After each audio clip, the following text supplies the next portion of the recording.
What's up, everyone? Welcome back to Fantasy Football 201. Week 11, buy low, sell high, waivers and drops. We're headed to the home stretch of the fantasy football season, and I'm going to help you get ready for the closing stretch so you are prepared and in position to win your fantasy football league. I make a wide variety of fantasy football content as well as other videos, so please check it out in the description if you're interested. So real quick, I want to talk the teams that are going on a bye for Week 11. We have the Denver Broncos and the Los Angeles Rams. Real quick, just want to put this out. This video is being recorded during the San Francisco Niners Los Angeles game, so I do not have the information on that game at this time, but I will pin that in the pin section below. But just want to talk the Denver players real quick and some consideration for their bye week. Some guys that I would consider trading for and trading away are the Denver running backs. I will talk about them in more situations. It really kind of depends on your record, and I'm going to get into that in a sec. However, players that I would consider dropping on the bye week for the Broncos include Courtland Sutton because his volume is not there. So if you're in a situation where you are needing some wide receiver help, Courtland Sutton has demonstrated that while Jeudy is there, he's just simply not getting the volume to be a fantasy asset. So in smaller leagues, he is somebody that you can definitely part with. Now we go into our winners versus losers segment. So I talk about the Denver running backs, and my number one player that I want to talk in terms of winners versus losers is Javonte Williams. So Javonte Williams is a guy who's got a lot of talent, but you've got Melvin Gordon there, and it's consistently limited his upside for quite some time. So what do you do with a player like him? So if you have a winning record, this is a great player to buy low as he heads into his bye week next week and then gets into his closing stretch, because his closing schedule as he finished the season, he's got in week 12 the Los Angeles Chargers, terrible run defense, Kansas City Chiefs, which played well week 10, but for the most part has been a bad run defense. Detroit, also Civ run defense. Cincinnati Bengals, Las Vegas Raiders just got gashed by Darrell Williams. Then you got the Chargers again, and then you got the Chiefs again. So that's about as nice as a fantasy football schedule as you can get. If you have a winning record and are pretty much locked for the playoffs, you could probably sacrifice some depth to acquire Javonte Williams. Could be a great addition for you, especially if anything were to happen to Melvin Gordon. However, if you have a losing record, I would advise you try to capitalize on this schedule to trade Javonte Williams. He does give you that upside of somebody that could break out, but you want to make sure that you have somebody that you know will break out and give you some consistent production. So you could definitely consider trading him if you have a losing record. You need to start putting some wins together because, one, you've got the Week 11 bye, and two, it's really going to depend on game script and Melvin Gordon's health. Somebody that has a winning record could potentially play this to their advantage and trade for Javonte Williams. Losing record, I would recommend you trade him away. So as we get into more information about trades, the rest of the fantasy football season, making trades is all about strength of schedule as you're headed to the playoffs. You want to try to find guys that you can get for good value rest of season and try to ignore the past numbers as much as you can. Focus on what lies ahead. So I want to go through the top strength of schedules by position as well as the weakest strength of schedules by position. You can consider some of these players in trade offers. Then after that, we'll go into specific position by position as I've been doing in my previous videos. So for quarterbacks, the easiest schedule for quarterbacks are the Las Vegas Raiders, Dallas Cowboys, Pittsburgh Steelers. Ben Roethlisberger, I don't really consider much as a fantasy asset, but consider this for guys like Dak Prescott or even Derek Carr in two quarterback leagues. The toughest quarterback schedules are the Indianapolis Colts, Green Bay Packers, and New York Giants. So this is potentially an opportunity for you to capitalize on a name like Aaron Rodgers, for example, because he's got a tough quarterback schedule to close the season. And he's still got his bye week. Running backs. So the easiest schedule for running backs, I talked Denver. They are the easiest running back schedule. Also, the Cleveland Browns, New York Giants, Chicago Bears, and New York Jets all have very favorable matchups. I will talk more about those running backs in my buy low, sell high segment, but consider that for strength of schedule. Hardest schedules, the Baltimore Ravens, Las Vegas Raiders, Detroit Lions, Arizona Cardinals, and the Tennessee Titans. For wide receivers, Tampa Bay, Dallas, Philadelphia, the New York Jets. and the Miami Dolphins have the easiest strength of schedule. However, the hardest strength of schedule for wide receivers are the Cleveland Browns, the Cincinnati Bengals, the Chicago Bears, the Pittsburgh Steelers, and the Indianapolis Colts. For tight ends, the easiest strength of schedule is the Cincinnati Bengals. Then you have the Minnesota Vikings, Jacksonville, and Las Vegas also have easy schedules. And then the hardest schedules for tight ends are Green Bay, Detroit, Philadelphia, and San Francisco. These are some names to consider. I'm going to get into more specific names, but think about as with these teams, the flex position and quarterback players that you could potentially flip from that list of teams, because it could give you some good value. If you're in a situation where you're relatively neck and neck with two players performing about the same, strength of schedule could play a big part, especially if you are in a position where you're stocking up for the playoffs. And then lastly, defenses. The easiest strength of schedule for defenses, Miami, Cleveland, New Orleans, and Kansas City. And then the hardest ones, San Francisco, Green Bay, New York Giants, and New York Jets. So now we're going to get into player by player, as I've been doing throughout the season. Buy low quarterbacks. My number one buy low quarterback is Russell Wilson. Russell Wilson did not play well in Week 10. That was one of his worst performances of his career. However, I am confident that that was a fluke, and he will get back to higher performances later on. For one, coming back from a hand fracture, sat out a few weeks and was definitely rusty.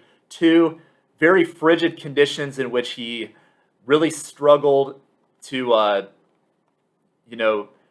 play in that game particularly effectively. He overthrew receivers. He had quite a few bad plays.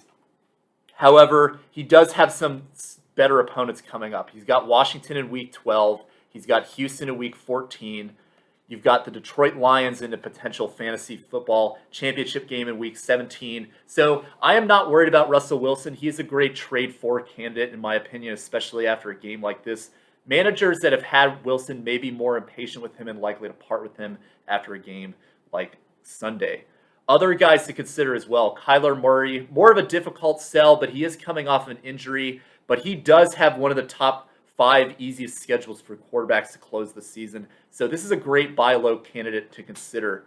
Other guys as well, Joe Burrow, coming off a bad game in a bye week. He may have been forgotten about, but they're expected to have games where they're going to be throwing quite often. The Cincinnati Bengals will.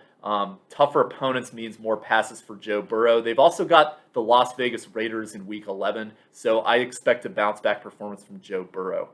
And then other guys as well, Tom Brady. I've talked Tom Brady as a sell-high candidate for a lot of the season, but now that you're at the point where they've lost 2 in a row, there's a lot of talk surrounding, is Brady done? Is his team done? What's it going to mean for his career? Is he going to fall off the cliff, etc.? This is a good opportunity to try to buy low on him. I would not spend a crazy amount of assets to acquire a quarterback like Tom Brady because he doesn't give you that rushing floor. However, he is somebody that if you're going to try to buy low on him, now is the time. And then lastly, I want to bring up Derek Carr because, as I mentioned, Las Vegas has the easiest quarterback schedule to close the season, including some more matchups against another matchup against the Kansas City Chiefs. Got the Washington football team as well. Other easy matchups for Derek Carr as well that should equate to him putting up some better performances than he did last night. So good consideration for 2 quarterback leagues. Buy low running backs. My top buy low running back is DeAndre Swift. DeAndre Swift has not had a breakout game, but he's still lingering around the top 10 running backs because of the volume that he's getting. Look at his game on Sunday against the Steelers. 33 carries for 130 yards. Didn't get in the end zone, but that is 100% volume. Jermar Jefferson, who is the third-string running back, left that game with an injury. So Swift should continue to have a lot of involvement moving forward. He's the best player that they have on their team. So this is a good guy to consider buying low on. They do have a tough schedule to close the season, but the volume that he gets alone is why I like him a lot. Austin Ekeler as well. This is going to be a very difficult sell because he is a number 3 running back in full PPR leagues. But in a game where he was underwhelming with only 14.9 PPR points, you should try to see what you can get for a guy like Austin Ekeler. Other guys to consider as well. So Kareem Hunt coming off of an injury and been out for quite a while. People are maybe starting to forget about him, but he does have a very good strength of schedule left for the Cleveland Browns that should equate to him getting some opportunity moving forward.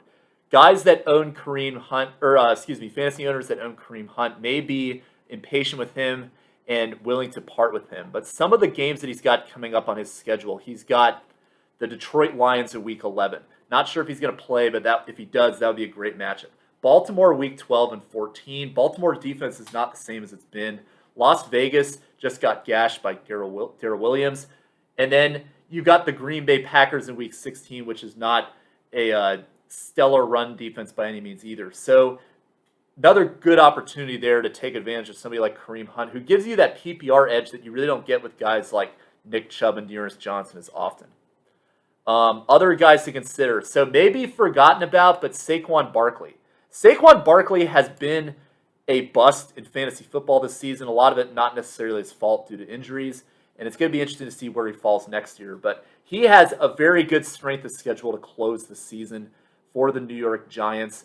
And this is, again, another opportunity where a guy getting a ton of volume on his team when he comes back healthy. This is the best opportunity you can to try to buy low on somebody like him.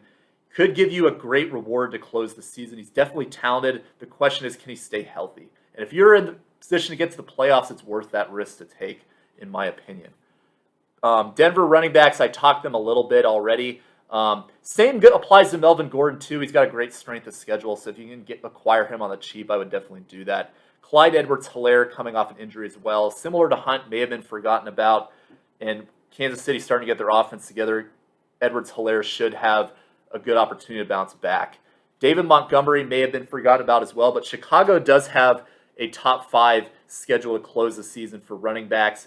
I expect him to get more involved and put up better performances as Justin Fields gets more acclimated to the NFL and what that will be like. He's already been in the NFL, but as he gets better with his playbook is essentially what I'm referring to. Buy low wide receivers. So much like Russell Wilson in that game being a fluke, that game was a fluke for DK Metcalf. He is one of my top wide receiver buys for the closing stretch of the fantasy football season. Going to be very involved. We talked all those matchups for Russell Wilson. Same applies for DK Metcalf. He is the safest player of the receiving core in general. But again, a rough weather game. Russell Wilson coming back. I do not foresee more games like that for DK Metcalf. This is a great opportunity to buy low. A.J. Brown. I don't rank him as high as DK Metcalf, but he is interesting to me because he is the number 1 wide receiver for the Titans. He drew Marshawn Lattimore in Week 10, which is always a difficult matchup, but I do see opportunity for him to bounce back. Tennessee has got Houston this next week, so this is a great opportunity for him right there. Anytime you have a guy like A.J. Brown who gets the volume that he does with the amount of talent that he does, you got to take advantage of games where he has one catch and just see what's out there. Other guys as well that I would be buying low on. Chris Godwin. I don't generally recommend buying low on Tampa Bay wide receivers, but he is the most heavily targeted and gets a lot of volume. And again, Tampa Bay has a great schedule for wide receivers to close the season. Really like Chris Godwin. Jaylen Waddle. I'm not as high on Waddle as much as some of these other guys, but I do think he is a decent buy low candidate because he does get volume. My only question is what will he look like when Will Fuller comes back?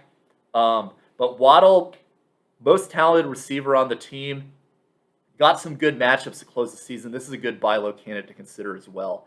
Jeudy, again, another good buy low player. He is still getting heavily targeted. He had, I believe, 9 or 8 targets in Week 10. So he is getting quite a bit of volume for Denver. It's just not translating to stats now. But as Denver has a lighter schedule to close the season, I do foresee that he will get some more opportunity and will be of more value the rest of the way. So Jeudy, a guy to consider buying low on too. Other guys to consider as well. Diontae Johnson, heavily targeted for Pittsburgh. A lot of people are recommending to sell high on him, but I actually disagree because Pittsburgh has got some quarterback issues. They're not getting the ball downfield quite like they used to. This allows Big Ben to have a security blanket guy in Diontae Johnson, and he's heavily targeted. So I don't see that changing personally. He had 13 targets in this past game. Not necessarily creating touchdowns the past few weeks, but again, they've got some decent matchups. They've got the Chargers next week. They've got Cincinnati, Minnesota, not a great pass defense. Tennessee, been better of late, but has struggled throughout the season. Kansas City to also close the season. So you've got a lot of opportunity for Diontae Johnson. He's the safest play on the Steelers. And then see if Rashod Bateman is available too. He is getting more involved as well. Really like him as a good buy low candidate to consider in a Baltimore offense that is passing the ball more often too. Tight ends to consider buying low on. Number one buy low tight end is Kyle Pitts. And I say this because Kyle Pitts is getting heavily targeted. He is the focus of defenses. His points are not necessarily translating into great statistical performances the past few weeks, but he is heavily involved in this offense. Past couple weeks, so since their bye week, Miami, he had 8 targets, Carolina 6, New Orleans 7, Dallas 7. So even though only one of those games was over 11 points, he is getting the volume that you want from a tight end. He's also already had his bye. He's got some great matchups like Jacksonville, Tampa Bay, Detroit, etc. down the road. So this is a great buy low candidate, and he is the top focal point of this offense, especially if Cordero Patterson has to miss some time. Other guys to consider as well, Dawson Knox. Rough game coming back from his hand fracture, but it's worth taking a buy low on him, especially because of the performances that he's put up in the past. So definitely consider buying low on Dawson Knox. You can get him pretty cheap. Could be a home run play. And then another guy as well that I like, Dan Arnold. Much like Kyle Pitts, as I already talked about, Dan Arnold is heavily targeted.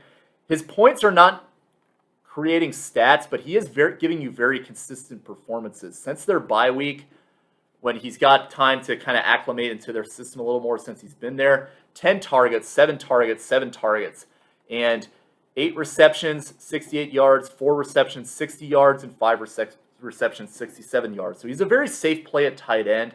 Doesn't hurt you. Really like Dan Arnold as a good player for you to consider buying low on. And then for defenses.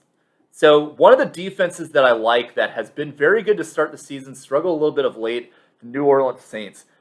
They have a top 5 defense potential, but they also have a top 5 schedule the rest of the way. They've got some light opponents, especially in the playoffs. Weeks 16, 17, and 18, they've got Miami, Carolina, and Atlanta, which we don't know what Atlanta will look like by the end of the season, if they're going to play Matt Ryan or try one of their other guys out, if they're out of the playoff picture entirely. So this is a good defense to consider buying low on based on a rough performance last week against Tennessee. Sell high. So some players I would recommend you to sell high on. Mac Jones. Mac Jones had a great game last week. I think he will be a great NFL quarterback, but you got to take advantage of games like this where he is now back in the media as the successor to Tom Brady. There's a lot of hype that comes with guys with notoriety like that, and I think you could really get some good value from him at this point in the season. He is not a guy that will give you a high ceiling. So games like he had against Cleveland this past week is about as good as he's going to give you. He's had some good games against some poor opponents earlier this season, but as we progress through the season, I suspect that Mac Jones is not going to give you that elite ceiling that you're going to need to really push yourself through the fantasy football playoffs. So I would recommend trying to flip him for a better quarterback. That will give you more of that ceiling because you're trying to hit the home run, and you're not going to get that with Mac Jones, in my opinion. Other guys I recommend to sell. If you did pick up Cam Newton, I'm going to talk about him in a sec, but he is a good sell high candidate to consider. That's about as good of a debut as he could have had. He's been away from football for quite a while, and there is theoretically a possibility that he will be a top 12 quarterback the rest of the way just simply because of his ability to run the ball. But I doubt it. And I say that because he is a guy that is past his prime. He's dealt with injuries in the past few seasons. I think that based on the game that he had against the depleted Arizona, I would try to see what you can get to flip him personally. I think you can get some better value from him that way than trying to hope that he will get back to the way he was 5 years ago, because that is the past. I don't see that happening this year. And then another guy to consider selling high on as well, Ryan Tannehill. Ryan Tannehill has been extremely extremely lucky by the amount of rushing touchdowns that he's had. And it's padded his stats to a degree that has kind of saved his value in a sense. I really do like Ryan Tannehill as a guy that, as a quarterback, but in terms of fantasy, I think he's a guy that you could flip, and he gives you some touchdown regression that can help you flip him into better value. So we just look at the past 5 weeks. He had 4 rushing touchdowns in the past 5 weeks, which you look at his total point performances. Week 6, he had about 13 points. Week 7, 19. Week 8, 21. Week 9, 14. And Week 10, 18. So if you take away those rushing touchdowns in those games, he gives you close to 10 points or even fewer in some instances.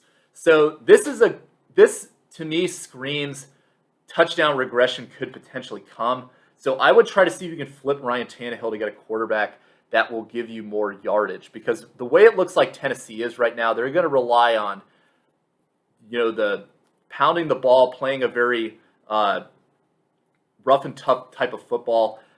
I would try to see if you can flip Ryan Tannehill personally. Sell high running backs. My top sell high running back, and I've talked about him before, Antonio Gibson. Antonio Gibson had a great game last week. He had, I believe, 24 rushes and 24 rushes, 64 yards, and 2 touchdowns. But again, on 24 rushes, to only get 64 yards is not particularly impressive. Granted, he was playing Tampa Bay, but Washington is a team to me that is not a very good offensive team. They are very game script dependent in terms of how Antonio Gibson plays. Antonio Gibson is also dealing with a shin injury, and I personally am very concerned about the possibility that they might shut Antonio Gibson down if he continues to deal with the stress fracture and it's not improving over time. I would try to flip him because I'm personally skeptical that he will be around in the fantasy football playoffs. That's just my own personal take. But this is a good opportunity with Gibson putting up his best fantasy performance of the season to flip him. Other guys to consider as well, James Conner. And I bring this up because Conner is somebody that I like, but he's got a tough schedule to close the season, for one. He is very touchdown dependent, too. And you look at him this past game, and the only reason why he really put up a decent game instead of a game that would have been a disaster is because he did get a touchdown at the end to pad his stats. So when Chase Edmonds comes back, I am concerned about Conner's ability to put up elite numbers again. I think this is a good opportunity to sell. And then the rest of the guys that are really sell high running backs to me are guys that are backups but had good games, or their starters coming back. So guys like Tony Pollard, Darrell Williams, Chuba, Hubbard, those are guys that all had good games this past week, but they will either be replaced by the running back soon, or by the starting running back soon, or they were in a situation where they were blowing out the other team and they were able to get some points to pad their stats. So this is a good opportunity to flip them, especially to the owner of those handcuffs. Get yourself a player that will be more consistent for you. And then another guy you're not really selling high on, but I would sell, is Josh Jacobs. Got a very tough closing stretch to his fantasy football season, and in general has just been very inefficient for fantasy football. I would recommend you try to trade away Josh Jacobs for whatever you can get personally. Sell high. So for wide receivers, granted, this is still dependent on what happens in the Los Angeles Rams game, but I would try to sell Odell Beckham Jr. He landed in a great situation being with the Rams, where he has the right, for lack of better words, situation to create hype for himself. He's in a great offense with Matt Stafford, Super Bowl contender. We've seen what Cooper Kupp can do in this offense. Now Robert Woods is out. Odell Beckham's stock is flying through the roof right now. But I'm very skeptical that he will be a reliable player, especially as he's adjusting to this offense. He could have some games where he's very up and down. Just look at how Deshaun Jackson's play was. I'm not comparing the two players. I think Odell is definitely better than Deshaun Jackson.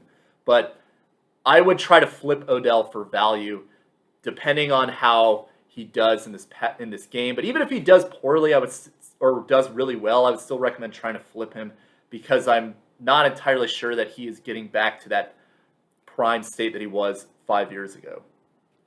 Other guys to sell. So Devontae Smith, there's two arguments to be made for him. One is that he's put up 22-point games the past 2 weeks and that he's trending in the right direction.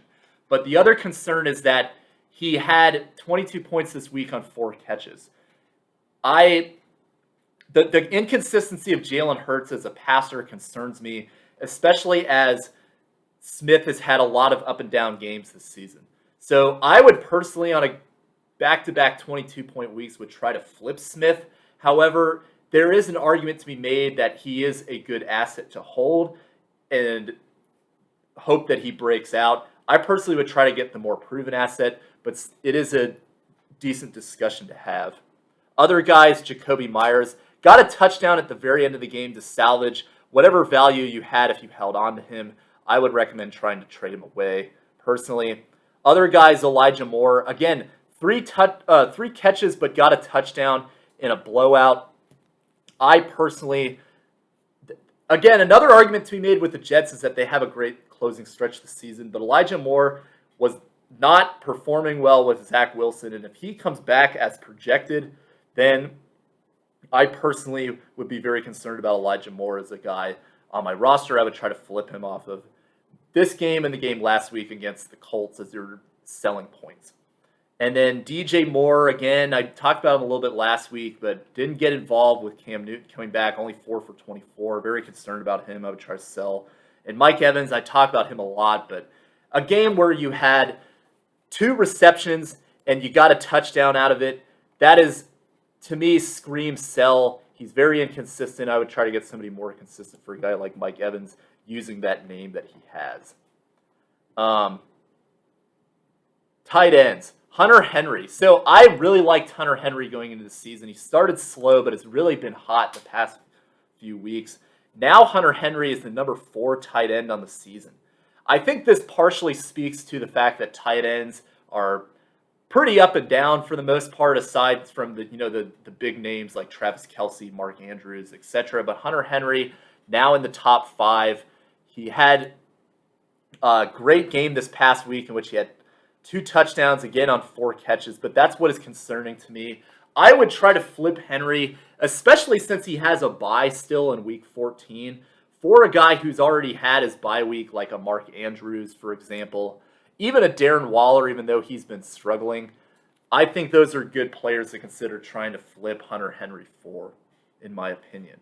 Other guys to try to sell high, Noah Fant. Noah Fant is borderline droppable to me, but he did salvage his performance in this game with 10.9 points, in which he had 5 for 59. He does have his bye week next week, but to me, Fant is just way too up and down to rely upon. I would try to see what you can get by flipping him on a game where he did put up double-digit points. Defenses to sell high on. So this is an interesting defense to consider as a stream option and one to hold, but it's a good opportunity to flip to, in my opinion. It's the Miami Dolphins.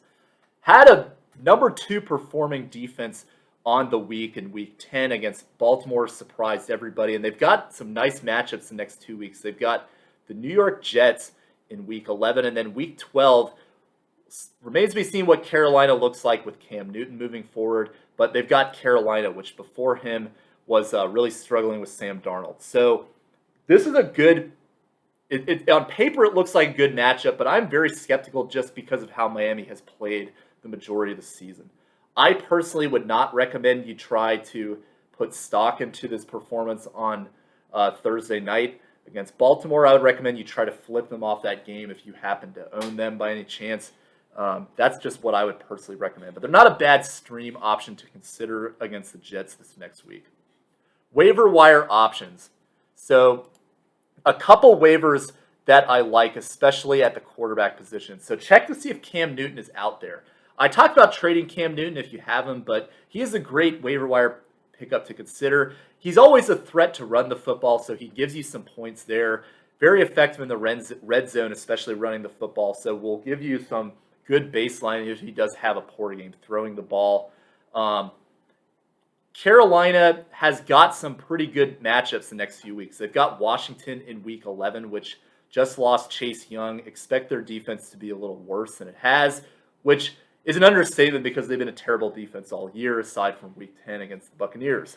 So Cam Newton is a good stream option to consider. Really like him, especially if he can really rally this team around him and get back to his efficiency running the football. He gives you a very safe play that I like as a quarterback to pick up. Jimmy G is another guy that I like for this week. He's got Jacksonville.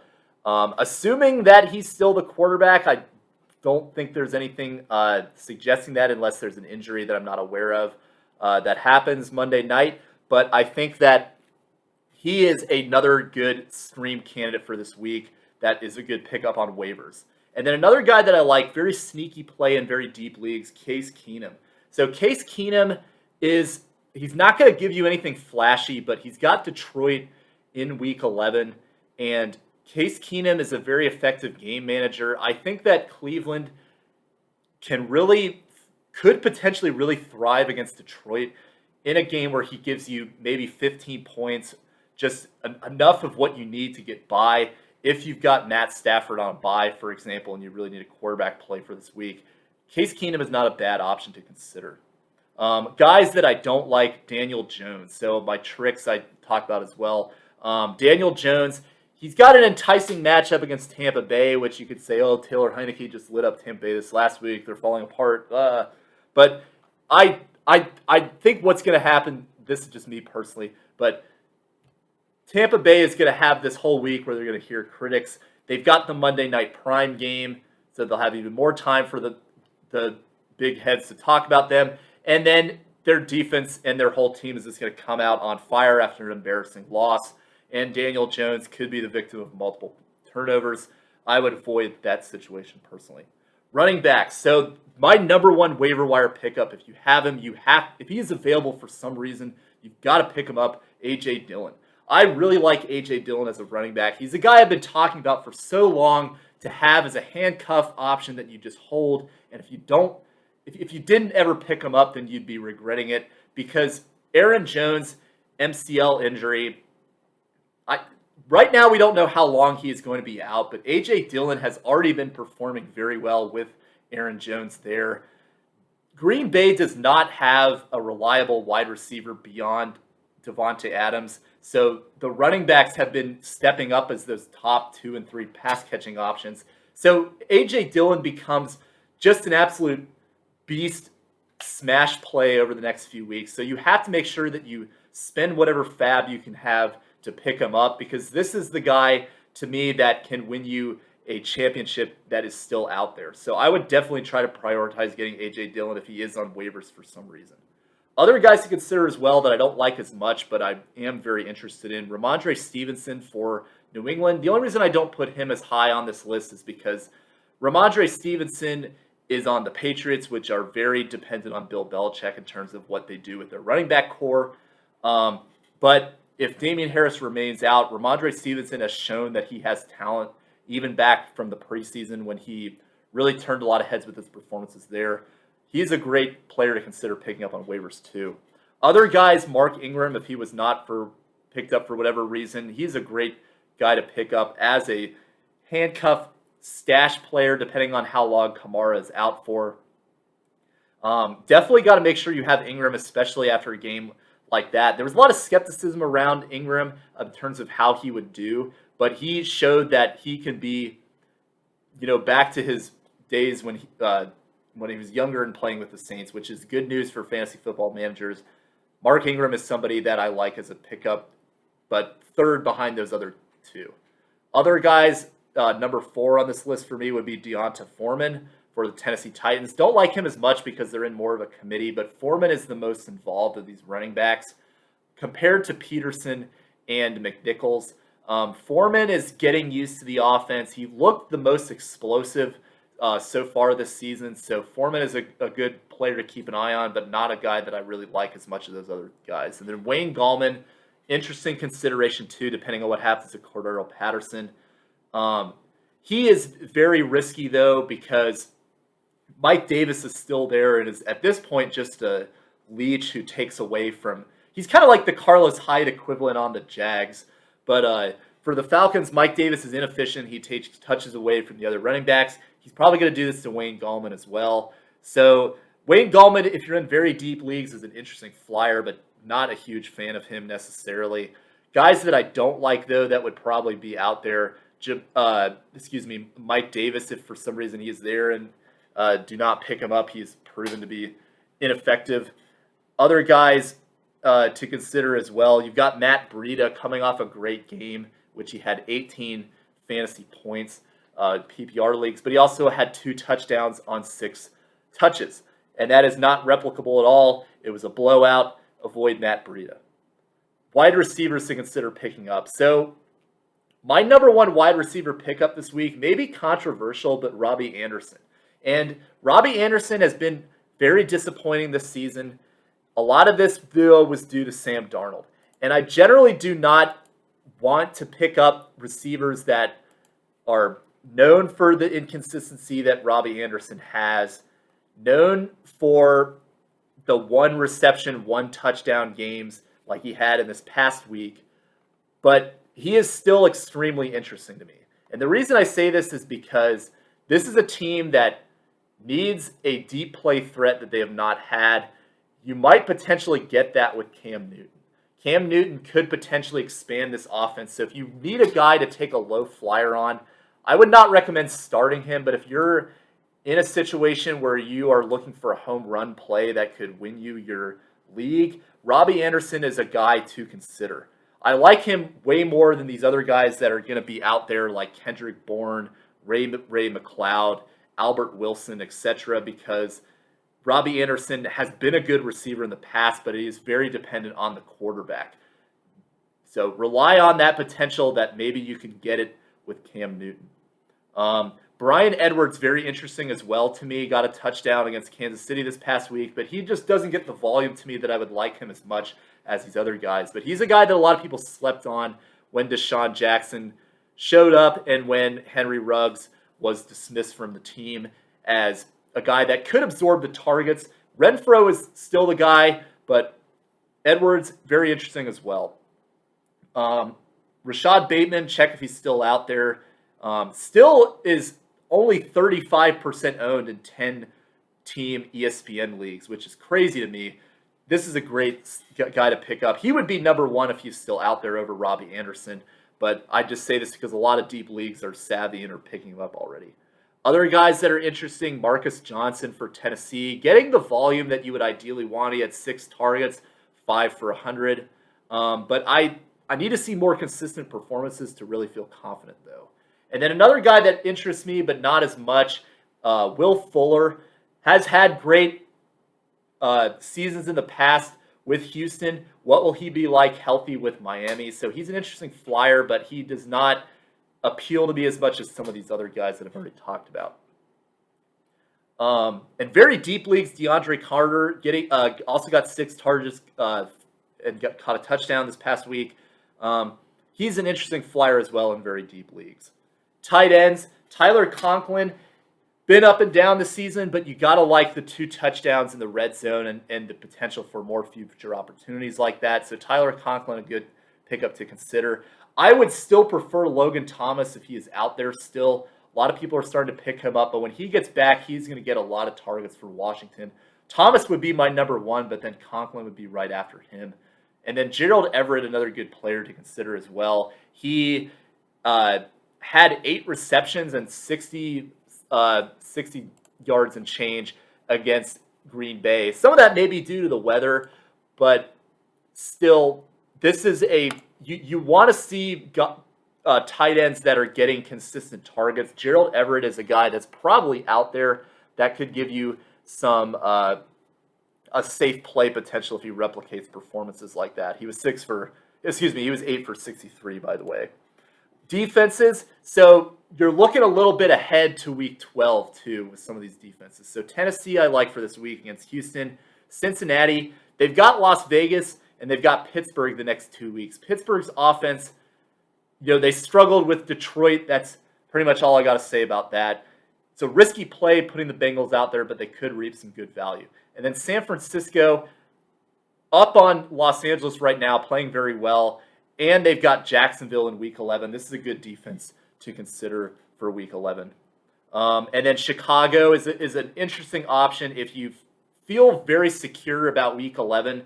They've got Detroit in week 12 on Thanksgiving, which if you followed Thanksgiving football, you know the Lions will lose on Thanksgiving. That's a Thanksgiving tradition that people from Michigan always like to tell me. So consider picking up Chicago if you're looking for that week 12 smash play. Kickers to pick up. So Greg Joseph for Minnesota has been very consistent the past few weeks. He has had at least 7 points every week since week 4 for Minnesota. So he gives you that reliable point total. Chris Boswell has also been very good the past 2 weeks. 16 points and then 12 points. He's got a dome matchup at the Chargers this next week. This is a good play to consider as the weather gets worse this season to get a dome kicker.